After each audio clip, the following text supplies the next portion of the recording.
ನಮ್ಮ Sahyadri news channel ಅನ್ನು YouTube, Facebook ಹಾಗೂ ಇನ್ಸ್ಟಾಗ್ರಾಂನಲ್ಲಿ ನೋಡಿ.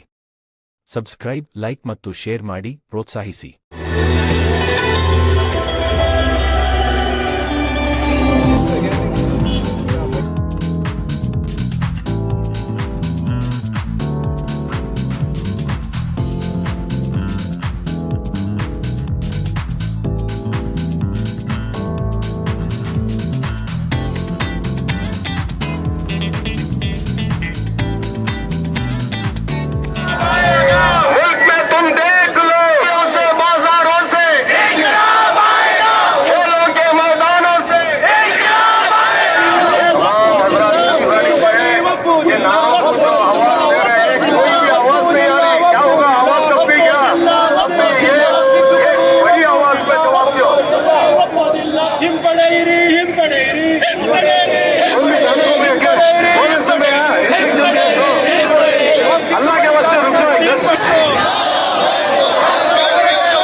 Vamos,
1949ನೇ ಇಸವಿ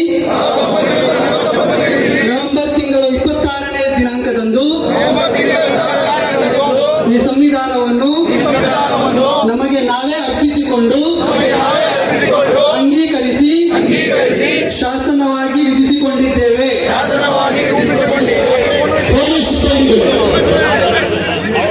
ಇವತ್ತು ನಾವು ಇಲ್ಲಿ ಸೇರಿರುವುದು ಯಾವುದೇ ಒಂದು ಧರ್ಮದ, ಯಾವುದೇ ಒಂದು ಜಾತಿಯ, ಯಾವುದೇ ಒಬ್ಬ ವ್ಯಕ್ತಿಯ ವಿರುದ್ಧ ಪ್ರತಿಭಟನೆ ಪ್ರತಿಯೊಬ್ಬ ಜನತೆ, ಪ್ರತಿಯೊಬ್ಬ ಧರ್ಮದವರಿಗೂ ಕೂಡ ಇಲ್ಲಿ ಹೇಳುವಂತ ಹಕ್ಕಿದೆ. ಈಗ ಯಾವುದೇ ಒಬ್ಬರ ಹೋರಾಟದ ಮೂಲಕ ಇಲ್ಲಿ ಇನ್ನೊಬ್ಬರನ್ನು ತುಳಿಯುವಂತಿದ್ದಾರೆ. ಯಾರಿಗೂ ಇಲ್ಲ. ಭಾರತ ಸ್ವಾತಂತ್ರ್ಯ ಬರುವಾಗ ಈ ದೇಶಕ್ಕೆ ಬೇಕಾಗಿ ಜೀವ ಕೊಟ್ಟವರು, ಪ್ರಾಣತ್ಯಾಗ ಮಾಡಿದವರು, ಆಸ್ತಿ ಕಳೆದುಕೊಂಡವರು, ಕುಟುಂಬ ಕಳೆದುಕೊಂಡವರು, ಭಾರತೀಯ ಮುಸಲ್ಮಾನರು, ಭಾರತೀಯ ಹಿಂದೂಗಳು, ಭಾರತೀಯ ಕ್ರೈಸ್ತರನ್ನ ನೀವು ನೆನಪಿಟ್ಟುಕೊಳ್ಳಬೇಕಾಗಿದೆ. ಇವತ್ತು ಅಧಿಕಾರಕ್ಕೆ ಬೇಕಾಗಿ ಮಾತ್ರ ಮುಸಲ್ಮಾನರನ್ನೇ ತರುತ್ತಿರುವ ಕರಾಳಕಾಯಿಗಳು ಈ ಭಾರತದ ಆಡಳಿತ ವ್ಯವಸ್ಥೆಯನ್ನ ಅನುಮೇಲೆ ಮಾಡ್ತಾ ಇವೆ. ನಮಗೆ ಗೊತ್ತಿದೆ, ನಮ್ಮ ಬಾಹ್ಯ ಶಕ್ತಿಗಳಿಗಿಂತಲೂ ಹೊರಗಿನ ಶಕ್ತಿಗಳಿಗಿಂತಲೂ ಹೆಚ್ಚಾಗಿ ಇವತ್ತು ಸಮಸ್ಯೆ ಆಗ್ತಾ ಇರುವುದು ಆಂತರಿಕ ಸಮಸ್ಯೆಗಳಿಂದಾಗಿದೆ. ಜಾರಿಗೆ ಬಂತು. ಆನಂತರ ಅದರ ರಕ್ಷಣೆಗಾಗಿ ಕೇಂದ್ರ ಸರ್ಕಾರವು ಸ್ಟೇಟ್ ಮಟ್ಟದಲ್ಲಿ ಜಾರಿಗೆ ಬಂತು. ಅದರ ವಿರೋಧವಾಗಿ ಸೆಂಟ್ರಲ್ ಕೌನ್ಸಿಲ್ ಜಾರಿಗೆ ಬಂತು. 2013ರಲ್ಲಿ 2013ರಲ್ಲಿ ವಕ್ಫ್ ಕಾಯ್ದೆಗೆ ಅಮೆಂಡ್ಮೆಂಟ್ ಆಕ್ಟ್ ಬಂತು, ತಿದ್ದುಪಡಿ ಕಾಯ್ದೆ ಬಂತು. ಅದರಲ್ಲಿ ಯಾರಿಗೆ ತರ್ಕ ಇರಲಿಲ್ಲ. ನಮಗೆ 2013ರ ತಿದ್ದುಪಡಿಯಲ್ಲಿ ಮುಸಲ್ಮಾನರಿಗೂ ವಕ್ಫಿಗೂ ಯಾವುದೇ ತೊಂದರೆ ಇರಲಿಲ್ಲ. ಆದರೆ 2025ರಲ್ಲಿ ಕೇಂದ್ರ ಸರ್ಕಾರ ಜಾರಿಗೆ ತಂದಿರುವ 45 ವಕ್ಫ್ ತಿದ್ದುಪಡಿಗಳಲ್ಲಿ 45 ತಿದ್ದುಪಡಿಗಳು ಅದರ ವಿಷಯಕ್ಕೆ ವಿರುದ್ಧ, ವಕ್ಫ್ ಆಕ್ಟಿಗೆ ವಿರುದ್ಧ, ಸಂವಿಧಾನಕ್ಕೆ ವಿರುದ್ಧ ಎಂಬುದನ್ನ ಈ ಜಗತ್ತಿನಲ್ಲಿ ನಾಡಿನ ತಿಳಿ ಹೇಳಬೇಕಾದ ಸಂದರ್ಭ ಮುಸ್ಲಿಂ ಸಮುದಾಯಕ್ಕೆ ಬಂತು. ಆಸ್ತಿ ಅದು ಅವರದಾಗುತ್ತದೆ. ಅದು ಹೇಗೆ ಸಾಧ್ಯ? ನನ್ನ ಪ್ರೀತಿಯ ಮುಸ್ಲಿಂ ಸಹೋದರರು, ನಾವು ಯೋಚನೆ ಮಾಡಬೇಕಾಗಿದೆ. ಶಾಂತಿಯುತವಾದಂತಹ ಪ್ರತಿಭಟನೆ ಮೂಲಕ ಕೇಂದ್ರ ಸರ್ಕಾರ ಕಣ್ಣು ತೆರೆಸಿ ಇಲ್ಲಿ ಸಕಲ ಜಾತಿ ಧರ್ಮಗಳು ಒಟ್ಟಾಗಿ ಬದುಕುತ್ತಿರುವಂತಹ ಈ ದೇಶದಲ್ಲಿ ಸಂದರ್ಭದಲ್ಲಿ ನಾವೆಲ್ಲರೂ ಯೋಚನೆ ಮಾಡ್ತಾ ಇದ್ದೀವಿ. ಅದೇನು ಅಂತಂದ್ರೆ ಈ ದೇಶ ಯಾರು ನೆನ್ಪಿಟ್ಕೋಬೇಕು. ಈ ದೇಶ ಬಿಜೆಪಿಯವರದ್ದು ಅಲ್ಲ, ಈ ದೇಶ RSS ನವರದ್ದು ಅಲ್ಲ, ಈ ದೇಶ ಉಗ್ರಗಾಮಿಗಳದ್ದು ಅಲ್ಲ, ಈ ದೇಶ ಯಾವುದೇ ಮತೀಯವಾದಿಗಳದ್ದು ಅಲ್ಲ. ಈ ದೇಶ ಅಂತಂದ್ರೆ ಅದು ನಮ್ಮೆಲ್ಲರ ದೇಶ. ನಮ್ಮೆಲ್ಲರ ದೇಶ ಅಂದ್ರೆ ಈಗ ಮುಸ್ಲಿಮರವರು ಮಾತಾಡುವಾಗ ಹೇಳಿದ್ರಲ್ಲ, ಸರ್ವ ಜನಾಂಗದ ಶಾಂತಿಯ ತೋಟ, ರಸಿಕರ ಕಂಗಳ ಸೆಳೆಯುವ ನೋಟ, ಹಿಂದೂ ಕ್ರೈಸ್ತ ಮುಸಲ್ಮಾನ ಪಾರಸಿಕ ಜೈನ ಉದ್ಯಾನ ಅಂತ ಮಾಡಿದ ಕವಿ ಈ ಶಿವಮೊಗ್ಗ ಜಿಲ್ಲೆಯವರು ಕಂಡ್ರೆ ಕುವೆಂಪುರವರು ಹೇಳಿದ್ರಲ್ಲ, ಅಂತವರಿಗೆ ಸೇರಿದ ವಾಕ್ಯಗಳು. ಇದು ಅರ್ಥ ಆಗಿರ್ತಕ್ಕಂಥ ಜನ ಕೆಲವು ವರ್ಷಗಳ ಹಿಂದೆ NRC ಅಂತ ತಂದು, CAA ಅಂತ ತಂದು, ಆದ್ರೂ ನಾವು ಹೇಳಿದ್ದು ಒಂದೇ ಮಾತು. ಅದೇನು ಅಂತಂದ್ರೆ ರಾಜಕೀಯ ಕಾರಣಗಳಿಗಾಗಿ ನೀವು ಹೊಡೆದಾಡ್ಕೊಂಡು ಮುಸಲ್ಮಾನ್ ರಾಷ್ಟ್ರ, ಹಿಂದೂ ರಾಷ್ಟ್ರ ಅಂತ ಮಾಡ್ಲಿಕ್ಕೆ ಹೋದ್ರೆ ನಾವು ಇಲ್ಲಿರ್ತಕ್ಕಂಥ ಜನ ಯೋಚನೆ ಮಾಡಿದ್ವಿ, ನಮ್ಗೆ ಆ ಜಾತಿ ಆಧಾರಿತವಾದ ದೇಶ ಬೇಡ, ಇದು ಭಾರತ ಬೇಕು ಅಂತೇಳಿ ಉಳಿದುಕೊಂಡಿರ್ತಕ್ಕಂಥ ಜನ. ಆದ್ರಿಂದ ನಮ್ಮನ್ನ ಜಾತಿಯ ಆಧಾರದಲ್ಲಿ ನಮ್ಗೆ ಸಿಟಿಸನ್ಶಿಪ್ ಅನ್ನ ಕೊಡೋದು ಅವಶ್ಯಕತೆ ಇಲ್ಲ ಅನ್ನುವಂಥದ್ದನ್ನ ಹೇಳಿದ್ವಿ.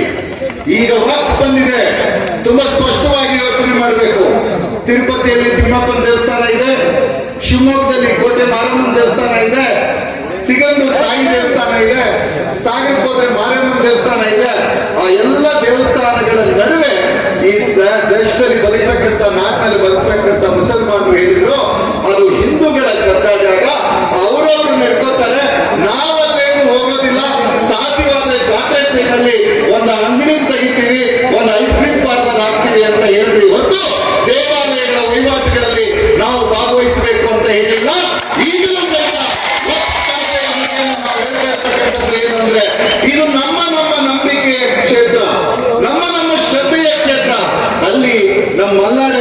ಒಂದು ಮಾತಿದೆ ವಿಧಾನ ಪರಿಷತ್ತಲ್ಲಿ. ಅದೇನು ಅಂದ್ರೆ ಗೋಕಾಸ್ತಿಗೂ ಇಮಾಮ್ ಸಾಹೇಬರಿಗೂ ಏನ್ ಸಂಬಂಧ? ಹಾಗೇನೆ ವಕ್ಫ್ ಆಸ್ತಿಗೂ ಅಮಿತ್ ಶಾಗೂ ನರೇಂದ್ರ ಮೋದಿ ಅವರಿಗೂ ಏನ್ ಸಂಬಂಧ ಅಂತ ಕೇಳುವಂತೆ ಇವತ್ತಿನ ಚರ್ಚೆ ಆಗ್ತಾ ಇದೆ. ಸಂವಿಧಾನ ನಮಗೆ ಕೊಟ್ಟು ಬಾಬಾ ಸಾಹೇಬ್ ಅಂಬೇಡ್ಕರ್ ನೇತೃತ್ವದಲ್ಲಿ ಸಂವಿಧಾನವನ್ನು ರಚನೆ ಮಾಡಿದಾಗ ಈ ದೇಶದ ಸಂಸ್ಕೃತಿಯನ್ನು ಅರ್ಥ ಮಾಡಿಕೊಂಡು, ಈ ದೇಶದ ಬಹುಸಂಸ್ಕೃತಿಯನ್ನು ಅರ್ಥ ಮಾಡಿಕೊಂಡು, ಇಲ್ಲಿರ್ತಕ್ಕಂಥ ಜಾತಿ ಜನಾಂಗಗಳನ್ನು ಅರ್ಥ ಮಾಡಿಕೊಂಡು ಆಸ್ತಿ ಅಂತಂದ್ರೆ ಅದಕ್ಕೆ ಯಾರೊಬ್ಬ ವ್ಯಕ್ತಿಯ ಒಡೆತನ ಇಲ್ಲ. ವಾಚಿನ ಮಾಲೀಕ ಯಾರು ಅಂದ್ರೆ ಅದು ಸರ್ವಶಕ್ತ ಭಗವಂತನ ಹೆಸರಿರ್ತಕ್ಕಂಥ ಆಸ್ತಿಯನ್ನ ಕಿತ್ತುಕೊಳ್ಳತಕ್ಕಂಥ ಪ್ರಯತ್ನವನ್ನ ನೀವು ತುಂಬಾ ಸ್ಪಷ್ಟವಾಗಿ ಹೇಳಿದ್ರಿ. ಯಾವುದೇ ಖಾಸಗಿ ವ್ಯಕ್ತಿಗಳು ಮಾಡಲಿ, ಉದ್ಯಮಿಗಳು ಮಾಡಲಿ, ರಾಜಕಾರಣಿಗಳು ಮಾಡಲಿ, ಅದನ್ನು ಖಂಡಿಸ್ತೇವೆ. ಅದೇ ರೀತಿ ದೇವಾಲಯದ ಜಾಗವನ್ನ ಇನ್ನಾರಾದರೂ ಒತ್ತುವರಿ ಮಾಡಲಿಕ್ಕೆ ಹೋದ್ರೆ ಅದನ್ನು ಸಹಿತ ನಾವು ಖಂಡಿಸ್ತೇವೆ.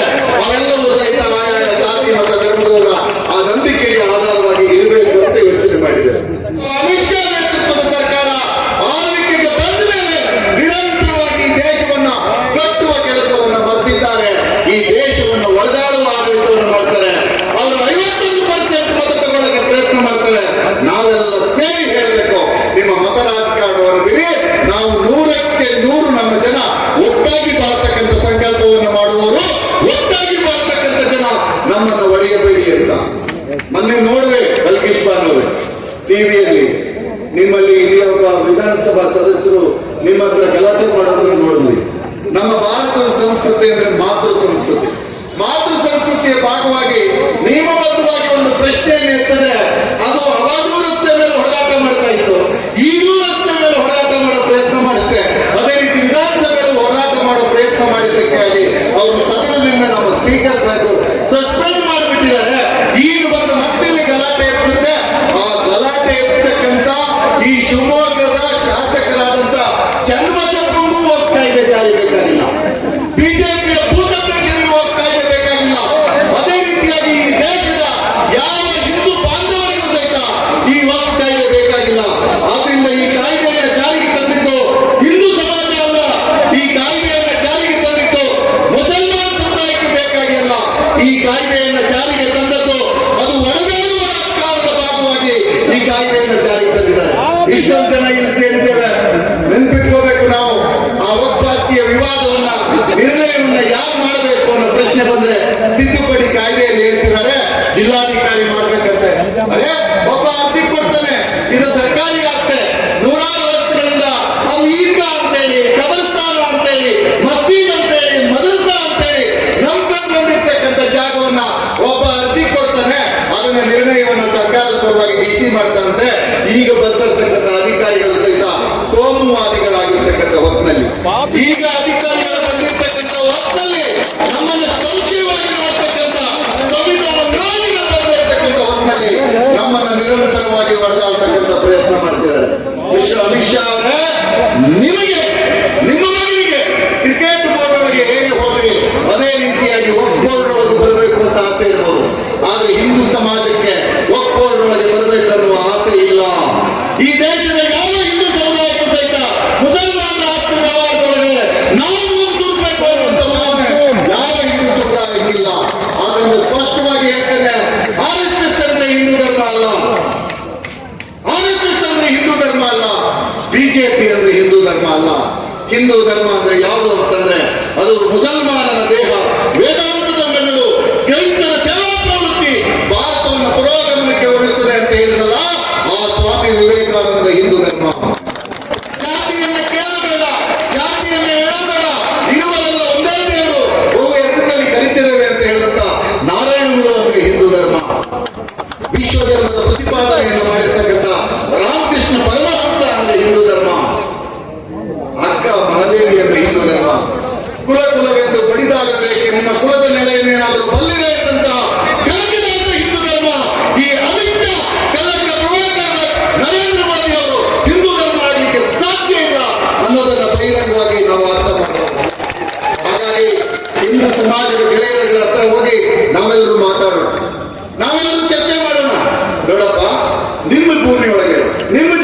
ಆಗ್ತಿರೋದು ನೀವು.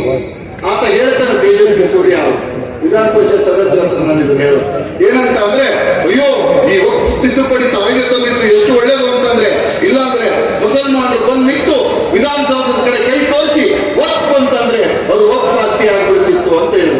ಮಿಸ್ಟರ್ ತೇಜಸ್ವಿ ಸೂರ್ಯ, ಹಾಗೇನಾದ್ರೂ ಆಸ್ತಿ ವಕ್ಫ್ ಅನ್ನೋದಿದ್ರೆ ಈ ಮುಸಲ್ಮಾನರು ಬಂದು ನಿಂತಲ ಮೇಲೆ ಕೈ ಇಟ್ಟು ವಕ್ಫ್ ಅಂತ ಹೇಳ್ಬಿಡ್ತಿದ್ರಯ್ಯ. ನಿನಗೆ ಸದ್ಬುದ್ಧಿ ಬಗ್ಗೆ. ಹಾಗಾಗಿ ನಮ್ಮ ಉದ್ದೇಶ ಇರೋದು ಹೊಡೆದಾಡ್ತಕ್ಕಂಥ ರಾಜಕಾರಣದ ಬಗ್ಗೆ ಅಲ್ಲ, ನಮ್ಮ ಉದ್ದೇಶ ಇರೋದು ಕೂಡಿ ಬಾಳ್ತಕ್ಕಂಥ ರಾಜಕಾರಣದ ಬಗ್ಗೆ. वक्त की जायदादें हमारी जायदादें हैं, हमारे मदारिस, हमारे मस्जिद, हमारे कब्रिस्तान, हमारी खानकाहें, ये हमारे आबाओ अजदाद की निशानी है। इसमें किसी को दखल देने की हम इजाजत नहीं देंगे।